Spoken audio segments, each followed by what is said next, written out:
Welcome to shadow news. ముందుగా headlines చూద్దాం. Doctor BR Ambedkar Konaseema జిల్లాలో పర్యటిస్తున్న సీఎం చంద్రబాబు. కాట్రేడికొండ మండలం చెయ్యేరులో పింఛన్ల పంపిణీ. ధనిక రాష్ట్రాల కంటే ఏపీలోని ఎక్కువ పింఛన్లు ఇస్తున్నామన్న సీఎం. ప్రతి నెల 64 లక్షల మందికి పింఛన్లు అందజేస్తున్నామని వెల్లడి. చంద్రబాబు ప్రభుత్వంపై సజ్జల రామకృష్ణారెడ్డి తీవ్ర ఆరోపణలు. ఏపీలో రెడ్ బుక్ రాజ్యాంగం అమలవుతోందని విమర్శ. వైసీపీ నేతలను తప్పుడు కేసులతో వేధిస్తున్నారని ఆక్షేపణ. పోలీసు వ్యవస్థను పూర్తిగా నిర్వీర్యం చేశారని ఆవేదన.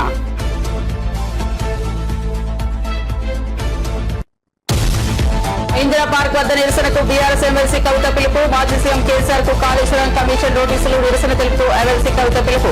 జూన్ 4న ఇందిరా పార్క్ వద్ద ధర్నాకు సన్నాహాలు. తెలంగాణ జాగృతి ఆధ్వర్యంలో ఆందోళన కార్యక్రమం. కవిత వ్యాఖ్యలపై స్పందించిన బండి సంజయ్. కవిత వ్యవహారం ఓ ఫ్యామిలీ డ్రామా అన్న బండి సంజయ్ విమర్శ. బీఆర్ఎస్ లో కల్వకుంట్ల ఆర్ట్స్ క్రియేషన్ నడుస్తుందనే దేవా. కాంగ్రెస్ బీఆర్ఎస్ కలిసి పనిచేస్తున్నాయనే ఆరోపణ.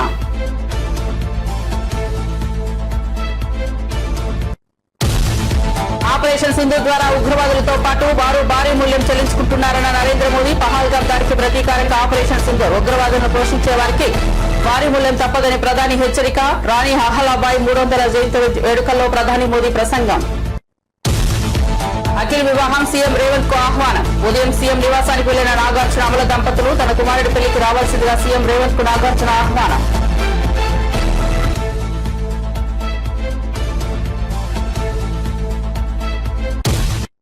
ఇక వార్త వివరాల్లోకి వెళ్తే ముఖ్యమంత్రి చంద్రబాబు డాక్టర్ బిఆర్ అంబేద్కర్ కోనసీమలో పర్యటిస్తున్నారు. బొమ్మిడివరం నియోజకవర్గం కాట్రేడికొండ మండలం చెయ్యేరులో పింఛన్ల పంపిణీలో పాల్గొన్నారు. లబ్ధిదారుల ఇళ్లకు వెళ్లి పింఛన్లు అందజేశారు. అనంతరం చెయ్యేరులో ఏర్పాటు చేసిన సభలో సీఎం చంద్రబాబు మాట్లాడారు.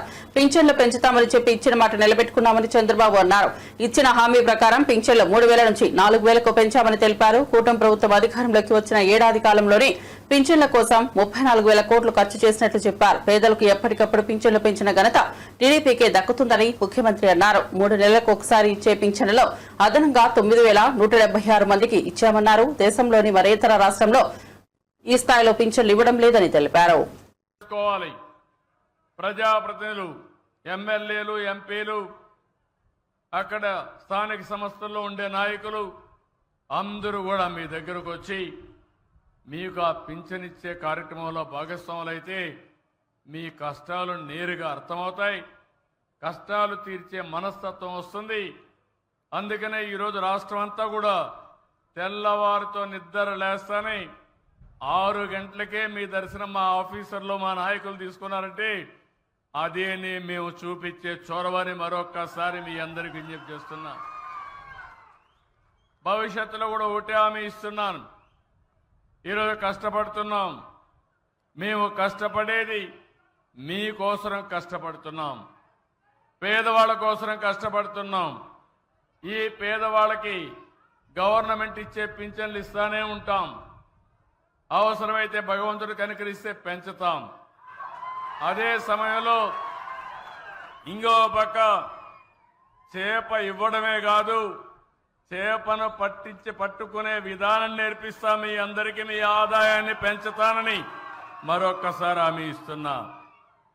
ఈరోజు మీరు చూస్తే ఇంత మునుపు ఒక నెల కానీ ఎవరైనా వచ్చి తీసుకోకపోతే వాళ్ళకు పింఛన్ ఇచ్చేవాళ్ళు కాదు, ఎగ్గొట్టేవాళ్ళు. ఎక్కడుంటే అక్కడ పింఛన్ ఇవ్వడం.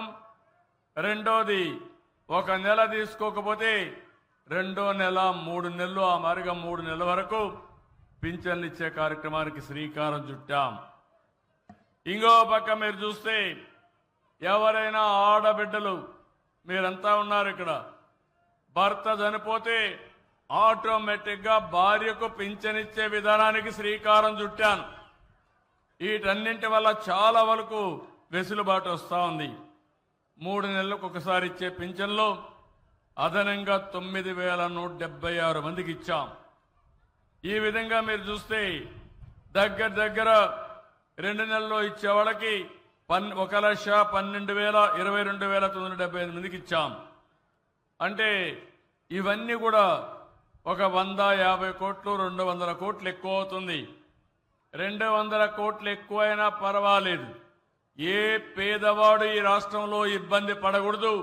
ఒక నెల ఎక్కడన్నా బయట పోయినా మళ్ళీ స్వేచ్ఛగా వచ్చి 3వ నెల వరకు తీసుకునే స్వేచ్ఛను అధికారాన్ని మీకు ఇచ్చామని చెప్పి కూడా నేను మీకు తెలియజేస్తున్నా. ఈ రోజు రాష్ట్రంలో చంద్రబాబు నాయుడు నేతృత్వంలోని ప్రభుత్వం అధికారంలోకి వచ్చిన ఏడాది కాలంలోనే రెడ్ బుక్ రాజ్యాంగం పేరుతో ఒక నూతన అప్రజాస్వామిక పాలన సాగిస్తోందని వైఎస్ఆర్ కాంగ్రెస్ పార్టీ ప్రధాన కార్యదర్శి సజ్జల రామకృష్ణారెడ్డి తీవ్రస్థాయిలో దుర్వెత్తారు. వ్యవస్థలను పూర్తిగా భ్రష్టు పట్టించి ముఖ్యంగా పోలీస్ యంత్రాంగాన్ని అదుపులో పెట్టుకుని ప్రతిపక్ష నేతలను కార్యకర్తలను తప్పుడు కేసులతో వేధిస్తున్నారని ఆయన ఆరోపించారు. శనివారం ఆయన మీడియాతో మాట్లాడుతూ చంద్రబాబు ప్రభుత్వం అధికారంలోకి వచ్చినప్పటి నుంచి రాష్ట్రంలో ప్రజాస్వామ్య విలువలకు పాతరేస్తున్నారని విమర్శించారు. మేము వస్తే రెడ్ బుక్ రాజ్యాంగం ఉంటుంది, రెడ్ బుక్ పాలన ఉంటుందని ఎన్నికలకు ముందే ప్రకటించారు. అదేదో మాటలకే పరిమితం అనుకున్నాం, కానీ ఇప్పుడు దాని పర్యవసానాలు చూస్తున్నామని సజ్జల అన్నారు. వైఎస్ఆర్సీపీ సీనియర్ నేత మాజీ మంత్రి కాకాని గోవర్ధన్ రెడ్డిపై ఇటీవల నమోదు చేసిన కేసు ఈ కోవలకే వస్తుందని ఆయన పేర్కొన్నారు. జైల్లో వేయడం అది సోషల్ మీడియాతో మొదలై నాయకులు అందరినీ తిరుక్కొని పరాకాష్ఠకి ఏదైతే భయపడుతున్నామో అది జరుగుతుంది. సామాన్య ప్రజలు కూడా దానికి పూర్తిగా ఇదే. ఒక్కసారి నీకు వ్యవస్థ దెబ్బతిన్నాక, విశృంఖలత్వం వచ్చాక, ఎవరికి జవాబుదారీతనం లేనప్పుడు ఏం జరుగుతుంది అనేది ఏడాది తర్వాత ఇప్పుడు చూస్తున్నాం. దీనికి ఇలా వీళ్లు చేయడం వల్ల ఏదో సాధిస్తారనుకుంటే అది పొరపాటు. ఒక నెల రోజులో 2 నెలల్లో నాయకులను, కార్యకర్తలను, సోషల్ మీడియా యాక్టివిస్టులను జైల్లో పెట్టచ్చు. కానీ బయటకు వచ్చేసరికి ఎలా తయారవుతున్నారంటే మరింత గట్టిగా తయారై వస్తున్నారు. వైఎస్ఆర్సీపీ మరింత బలపడుతోంది. భయము, బాధ ఏదంటే ఈ విశృంఖలత్వం పెరిగిన తర్వాత రాష్ట్రంలో ఓ సిస్టమ్స్ అలవాటు పడిన వ్యవస్థ, పోలీస్ వ్యవస్థ, అది గాడి తప్పితే ఎట్లుంటుందనే ఫలితాలు మనం బీహార్లోనో ఆటవిక రాజ్యాల్లోనూ చూస్తాము. నిరంకుశత్వం ఉన్నప్పుడు ఎమర్జెన్సీ టైంలో చూశాం. ఇప్పుడు మళ్ళీ అది రుచి చూపిస్తున్నారు. మళ్ళీ వెనక్కు తెచ్చుకోవడం కష్టం. చంద్రబాబు నాయుడు గారికి అది తెలిసినట్లేదు. రెండవది, నువ్వు నాటిన విత్తనం ఈరోజు ఏదైతే రేపు దాని ఫలాలు ఎట్లుంటాయనేది కూడా ఆయన ఊహించట్లేదు. భయంకరంగా ఉంటాయి. ఇంత సింపుల్ అనుకోరా. కేసులు పెట్టచ్చు ఎవడి మీద అయినా, ఇద్దరు కలిసినా లేదా ఒకరిద్దరు ఫోన్లో మాట్లాడుకున్నా దాన్ని బేస్ చేసుకుని ఒకటి పట్టుకొచ్చి కాళ్ళు ఎరగొట్టి కన్ఫెషన్ రాయించుకుంటే వరుస పెట్టి 10 మందిని జైల్లో తోయొచ్చు, హెరాస్ చేయొచ్చు. ఏదంటే అది స్థానిక సంస్థల ఎన్నికల్లో చూశాం. ఈ మధ్య జరిగిన ఉప ఎన్నికల్లో, నిన్నటికి నిన్న తెనాలిలో చూశాం. కేసు ఏదన్నా తప్పులు చేస్తే కేసు పెట్టచ్చు, తప్పులేదు. రోడ్డు మీద కూర్చోబెట్టి సినిమాల్లో కదా మనం చూసి భయం వేస్తుంటది, ఒళ్ళు గగురు పోస్తుంది. టాకీ డ్రెస్ వేసుకుని బూట్కాలు కళ్ళ మీద పెట్టి లాఠీలతో బాదుతున్నారంటే మళ్ళీ లాఠీ మార్చి లాఠీ. అసలు ఎక్కడున్నాం మనం? ఇదంతా దేని ఫలితం అంటే ఏడాది క్రితం వచ్చిన వీళ్ళ రెడ్ బుక్ పాలన ఫలితం. నిన్న చూశాను, అసలు ఎక్కడున్నామో కూడా అర్థం కాలే. ఈ జిల్లాలో కావలిలో ఎక్కడో ఏదో స్టేజ్ మీద మొత్తం బట్టలు లేకుండా డాన్స్ చేస్తున్నారు. అసలు దానికి ఎక్కడ ఇంతవరకు ఎప్పుడు ఇట్లా జరగల. ఎక్కడైనా కొండల్లోనో ప్రైవేట్ గెస్ట్ హౌస్లోనో ఎక్కడైనా జరిగితే ఏమని అనుకోవచ్చు. ఎవరు కాళేశ్వరం ప్రాజెక్టుకు సంబంధించి బీఆర్ఎస్ అధినేత మాజీ ముఖ్యమంత్రి కేసీఆర్ కు జ్యుడిషియల్ కమిషన్ నోటీసులు జారీ చేయడంపై ఆ పార్టీ ఎమ్మెల్సీ కల్వకుంట్ల కవిత తీవ్రంగా స్పందించారు. కమిషన్ చర్యను ఖండిస్తూ ఆమె నిరసన కార్యక్రమానికి పిలుపునిచ్చారు. తెలంగాణ జాగృతి అధ్యక్షురాలు కూడా ఆయన. కవిత జూన్ 4వ తేదీన హైదరాబాద్ నగరంలోని ఇందిరా పార్క్ వద్ద నిరసన చేపట్టనున్నట్లు వెల్లడించారు. కేసీఆర్ కు కమిషన్ నోటీసులు ఇవ్వడాన్ని వ్యతిరేకిస్తూ తెలంగాణ జాగృతి ఆధ్వర్యంలో ఈ ధర్నా కార్యక్రమం జరుగుతుందని ఆమె తెలిపారు.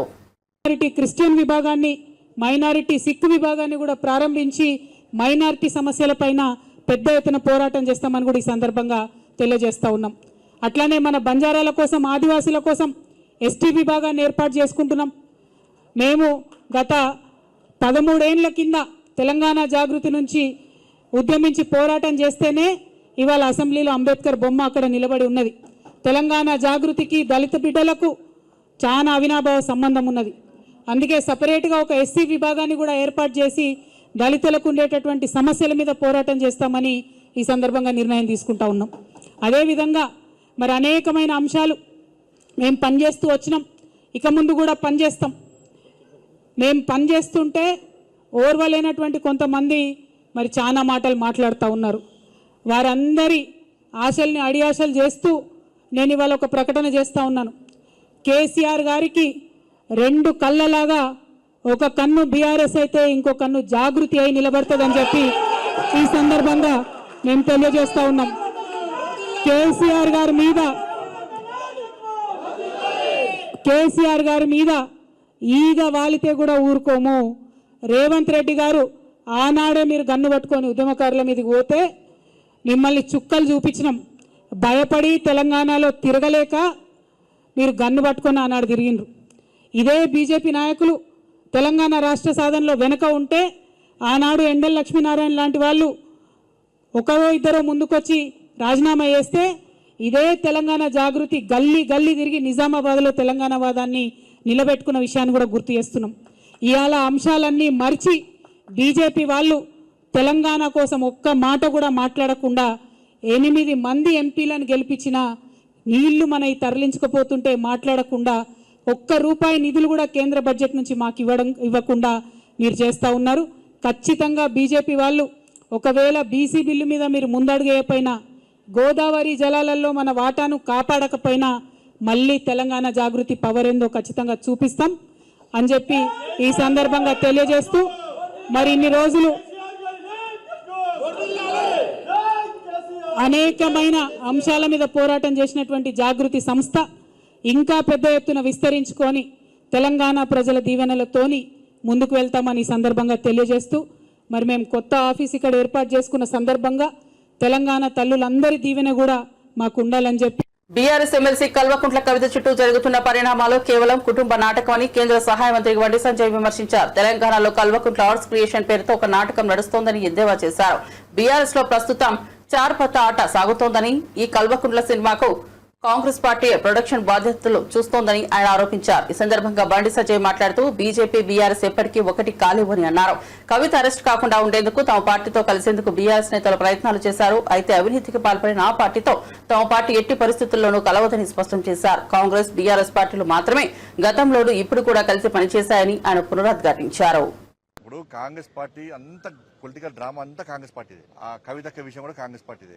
కల్వకుంట్ల ఆర్ట్స్ క్రియేషన్స్ ఆధ్వర్యంలో సినిమా నడుస్తుంది తెలంగాణ రాష్ట్రంలో.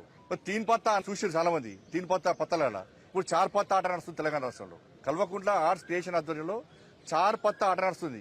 హరీష్ రావు గారు, కవిత గారు, కేటీఆర్ గారు, సంతోష్ రావు గారు చార్ పత్తా ఆట నడుస్తున్నది. దీనిలో కేసీఆర్ గారు జోకర్ ప్రెస్ లో పెట్టారు. దీంతో ఇప్పుడు ఈ చర్చతోని, ఈ కవితక చర్చనో దీంతోని తెలంగాణ రాష్ట్ర లాభం జరుగుతుందని చెప్పండి. ఇదో సమస్య అనేది తెలంగాణ రాష్ట్ర ప్రజలు తెలంగాణ రాష్ట్రంలో మీడియాలో డిబేట్ పెట్టి చర్చించే సమస్య అని చెప్పండి. ఇంకా 6 గ్యారెంటీల గురించి చర్చ జరగాలి లెటర్లు చిట్ చాట్ల పేరుతోని ఇదేం పద్ధతి? వాళ్ళ బీఆర్ఎస్ పార్టీని మీరు గతంలో మీరు అబ్జర్వ్ చేయండి. బీఆర్ఎస్ పార్టీకి సంబంధించిన శాసనసభ్యులు చాలా మంది బీజేపీకి టచ్ లోకి వచ్చినప్పుడు బీఆర్ఎస్ పార్టీ ప్రభుత్వ ఆధ్వర్యంలో కేసీఆర్ గారు చేస్తుంటే టక్కన మీటింగ్ పెట్టి మనం బీజేపీతో కలుస్తున్నామే, నాకు కేంద్ర మంత్రి ఇస్తున్నా చెప్పుకున్నా లేదా? ఒక గదే జిమ్మికులు ఇవన్నీ కూడా. బీఆర్ఎస్ బీజేపీ కలవడం అనేది అసలు బీఆర్ఎస్ మేము పట్టించుకుంటామన్నా? అది ఫామ్ హౌస్ పార్టీ, కుటుంబ పార్టీ, అవినీతి పార్టీ.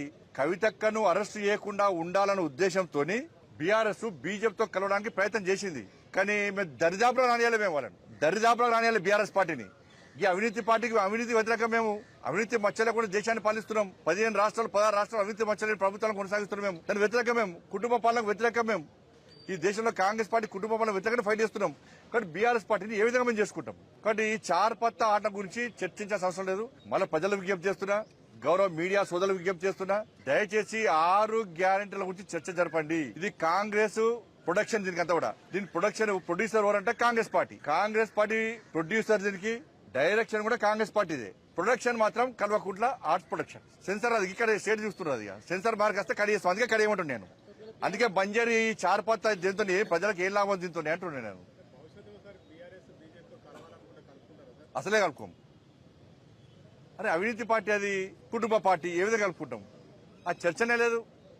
మీరు ఒకటే ఆలోచించండి. మేము కలుపుకుంటే ఎప్పుడో కలుపుకుంటాం. కాంగ్రెస్ పార్టీ బీఆర్ఎస్ కలిసి పనిచేసినాయి. కాంగ్రెస్ బీఆర్ఎస్ కలిసి పనిచేసినాయి. ఎన్నికల్లో పోటీ చేసిర్రు, అధికారం కూడా పంచుకున్నారు. మేము ఎప్పుడన్నా పంచుకున్నామా? బీఆర్ఎస్ ను దగ్గర ప్రసక్తి లేదు. మరి చెప్తున్నా, అవినీతి కుటుంబ పార్టీలకు ఎప్పుడు మేము దూరం. పహల్గాంలో ఉగ్రవాదులు జరిపిన దాడికి ప్రతీకారంగా చేపట్టిన ఆపరేషన్ సింధూర్లో భారత నారీ శక్తి కీలక పాత్ర పోషించిందని, చర్య ద్వారా ఉగ్రవాదులు తమని వినాశనాన్ని తామే కొని తెచ్చుకున్నారని ప్రధానమంత్రి నరేంద్ర మోదీ అన్నారు. ఈ ఆపరేషన్లో పలువురు మహిళా అధికారులు పాల్గొని ఉగ్రవాదుల ఆచూకీని గల్లంతు చేశారని ఆయన ప్రశంసించారు.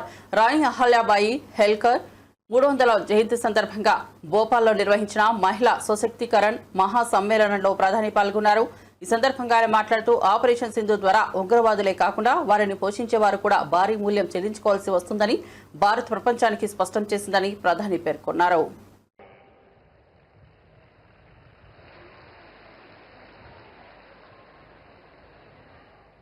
भाइयों बहनों, आज लोकमाता देवी अहिल्याबाई होलकर जी की 300वीं जन्म जयंती है। 140 करोड़ भारतीयों के लिए ये अवसर प्रेरणा का है। राष्ट्र निर्माण के लिए हो रहे भगीरथ प्रयासों में अपना योगदान देने का है। देवी अहिल्याबाई कहती थी कि शासन का सही अर्थ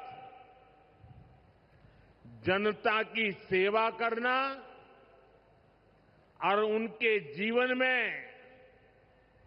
सुधार लाना होता है। आज का कार्यक्रम उनकी इस सोच को आगे बढ़ाता है। आज इंदौर मेट्रो की शुरुआत हुई है। दतिया और सतना भी अब हवाई सेवा से जुड़ गए हैं। ये सभी प्रोजेक्ट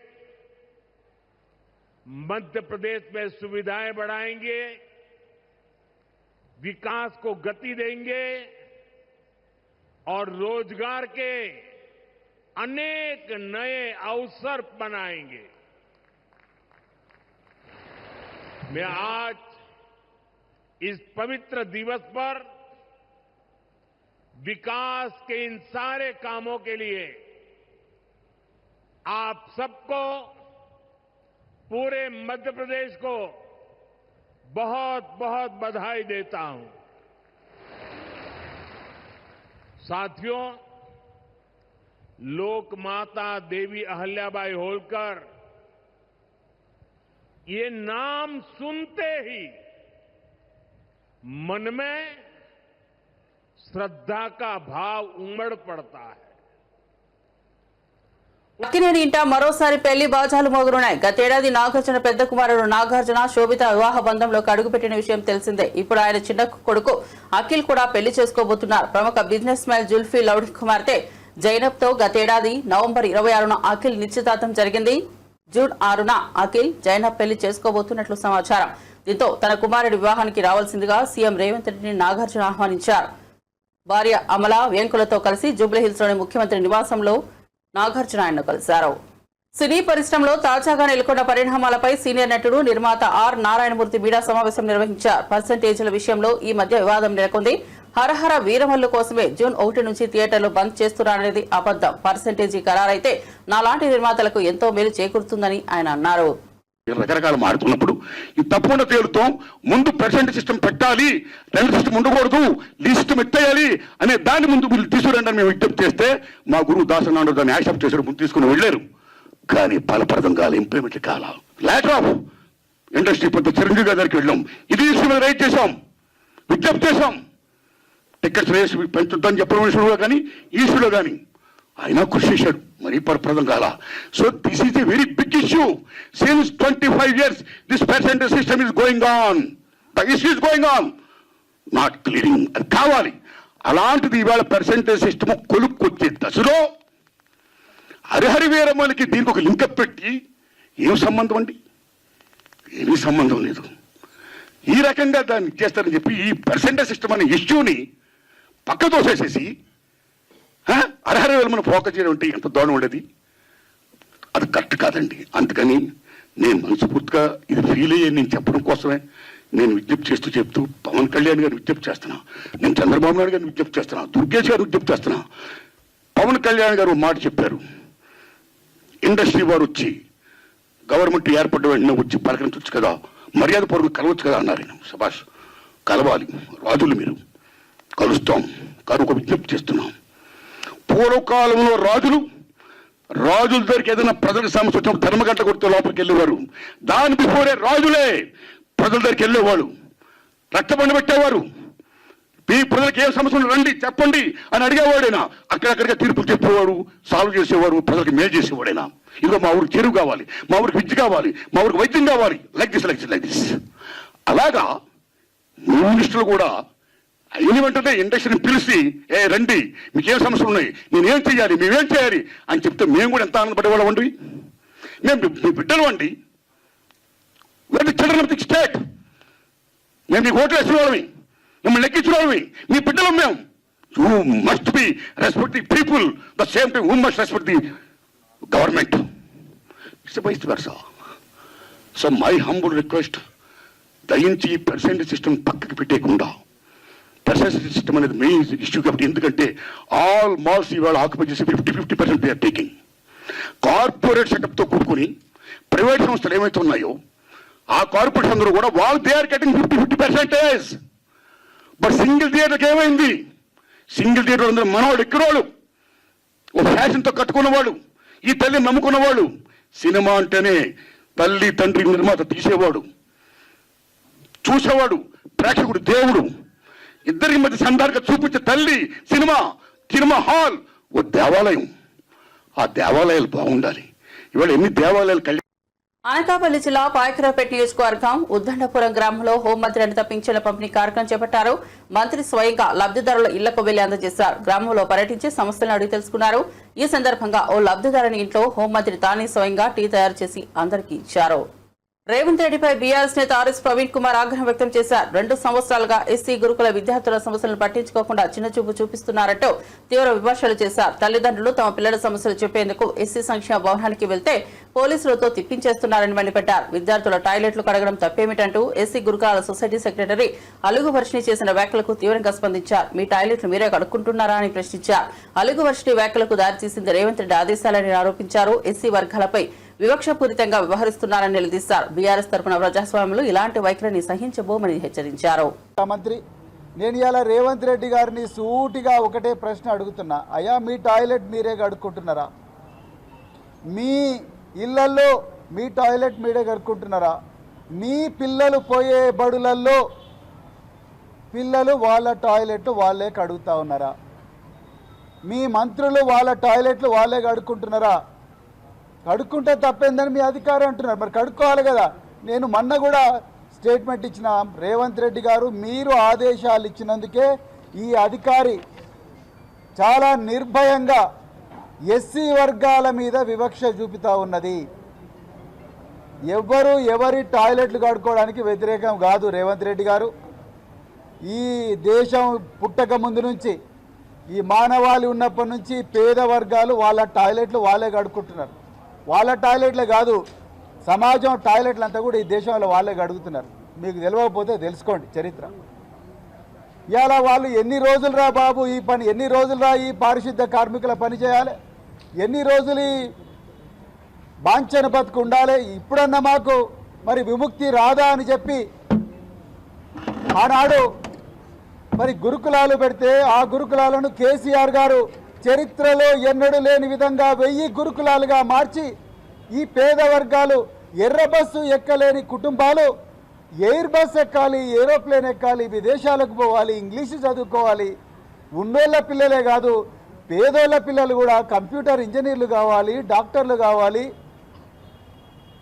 కలెక్టర్లు కావాలి, ఐపీఎస్లు కావాలి, ఐఏఎస్లు కావాలి, సినిమా యాక్టర్లు కావాలి అని చెప్పి వీళ్ళ కోసం ప్రత్యేకమైన పాఠశాలలు 1000 దాకా పెంచితే, వీళ్ళందరికీ సన్నబియ్యంతో అన్నం పెడితే, వీళ్ళందరినీ ప్రపంచ స్థాయిలో తీసుకపోతే ఇలా కన్నుగొట్టి వివక్షతోని ఒకవైపేమో మీరే అందరికన్నా పెద్ద మాదిగా నేనే అంటారు, అందరికన్నా పెద్ద మాల నేనే అంటారు, నాకన్నా పెద్ద మాదిగా ఎవరు లేరంటారు, దళితుల ఇళ్లలో పండుకున్నా అని చెప్పి యాక్షన్ చేస్తారు, నా ఎంబడి జెండాలు పట్టుకొని తిరిగిందంత దళితులే అంటారు. మళ్ళా ఇంకోవైపు నోటితో నవ్వి నొసటితో వెక్కరించినట్టుగా మీరు ఇలా మీ అధికారితోని ఇలా మీరు నిర్భయంగా నిస్సిగ్గుగా చాలా అవమానకరమైన స్టేట్మెంట్లు ఇప్పిస్తున్నారు. నేను ఒక్కటే ప్రశ్న అడుగుతున్నా, మీ టాయిలెట్ మీరు కడుక్కున్నారా? ఇవాళ హైదరాబాద్ గుల్జార్ హౌస్ అగ్ని ప్రమాదంపై బాధితులు సంచలన విషయాలు బయటపెట్టారు. ఫైర్ సిబ్బంది, అంబులెన్స్ సిబ్బంది నిర్లక్ష్యం వల్లే తమ కుటుంబ సభ్యులను కోల్పోయామని ఆవేదన వ్యక్తం చేశారు. ఉదయం 6:12 ఫోన్ చేసిన 6:45 వచ్చి 8 గంటల వరకు ఎలాంటి సహాయ చర్యలు చేపట్టలేదన్నారు. ఫైర్ ఇంజన్లలో నీళ్లే లేవని, పైపుల్లో రంధ్రాలు ఉన్నట్లు తెలిపారు. అంబులెన్స్ లో ఆక్సిజన్ మాస్కులు కూడా లేవని ఆరోపించారు. ఉస్మానియా ఆసుపత్రిలో ఎఫ్ఐఆర్ వెంటనే చికిత్స చేస్తామన్నారు. 3 చనిపోయారని తెలిపారు. ప్రైవేట్ ఆసుపత్రికి తీసుకెళ్లాలనే విజ్ఞప్తిని అంబులెన్స్ సిబ్బంది పట్టించుకోలేదన్నారు. ప్రభుత్వం ఏర్పాటు చేసిన కమిటీ తమను సంప్రదించలేదని, తమ వద్ద ఆధారాలనే ఉన్నాయని చెప్పారు. హైకోర్టు జ్యుడిషియల్ ఎంక్వైరీ వేయాలని, బాధ్యులపై చర్యలు తీసుకోవాలని డిమాండ్ చేశారు. बट मैं एक चीज़ बताना चाह रही हूँ, जैसे 6:45 को एक फायर इंजन आता है, एक एम्बुलेंस आता है, उनके पास कोई इक्विपमेंट नहीं रहते हैं, ना ही वो कोई सर्विसेबल पोजीशन में थे. They don't have mask, they don't have proper water in the tanks. अगर पानी है तो प्रेशर नहीं आ रहा है पानी का. Either the pressure was low or there was a leakage in the pipe. Also the fire personnel was unable to join the pipes further. There were no torch lights and the equipments to break the door. Not a single fire personnel was ready to go inside the premises. Likewise was the condition of ambulance had arrived at the scene. Civilians, including my son Nitish and my other relatives, bought the first victim at the time of 8 o'clock. There were no oxygen mask in the ambulance, so also few of the drivers were not in the stable condition. Other ambulances were also either lacking oxygen or mask. Further, victims were brought out from the premises by the civilians. Fire services personnel were busy requesting us for the torch lights and other equipments to go inside the premises. Not even a single person is ready to go inside the house to help the persons. The fire services did not administer even a basic CPR to the victims. So I don't know how these are all falsehood and this negligences happened in a city like Hyderabad. Because now I have lost all my family members. I am the alone, so that I am the alone survivor. I don't know what to say. I just want justice and from the Honorable High Court. Bulletin ముగించే ముందు headlines మరోసారి చూద్దాం. Doctor BR Ambedkar Konaseema జిల్లాలో పర్యటిస్తున్న CM Chandrababu. కాట్రేడికొండ మండలం చెయ్యేరులో పింఛన్ల పంపిణీ. ధనిక రాష్ట్రాల కంటే ఏపీలోనే ఎక్కువ పింఛన్లు ఇస్తున్నామన్న సీఎం. ప్రతి నెల 64 లక్షల మందికి పింఛన్లు అందజేస్తున్నామని వెల్లడి. చంద్రబాబు ప్రభుత్వంపై సజ్జల రామకృష్ణారెడ్డి తీవ్ర ఆరోపణలు. ఏపీలో రెడ్ బుక్ రాజ్యాంగం అమలవుతోందని విమర్శ. వైసీపీ నేతలను తప్పుడు కేసులతో వేధిస్తున్నారని ఆక్షేపణ. పోలీసు వ్యవస్థను పూర్తిగా నిర్వీర్యం చేశారని ఆవేదన.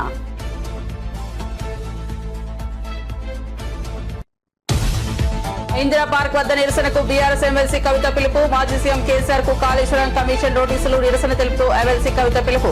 జూన్ 4న ఇందిరా పార్క్ వద్ద ధర్నాకు సన్నాహాలు. తెలంగాణ జాగృతి ఆధ్వర్యంలో ఆందోళన కార్యక్రమం. కవిత వ్యాఖ్యలపై స్పందించిన బండి సంజయ్. కవిత వ్యవహారం ఓ ఫ్యామిలీ డ్రామా అన్న బండి సంజయ్ విమర్శ. బీఆర్ఎస్ లో కల్వకుంట్ల ఆర్ట్స్ క్రియేషన్ నడుస్తోందనే దేవా. కాంగ్రెస్ బీఆర్ఎస్ కలిసే పనిచేస్తున్నాయనే ఆరోపణ.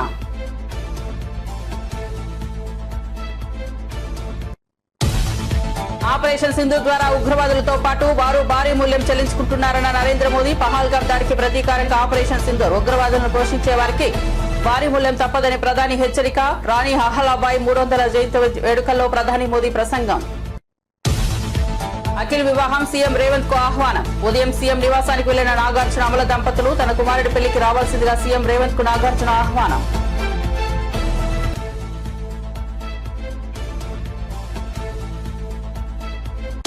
మరిన్ని అప్డేట్స్ కోసం చూస్తూనే ఉండండి షాడో న్యూస్.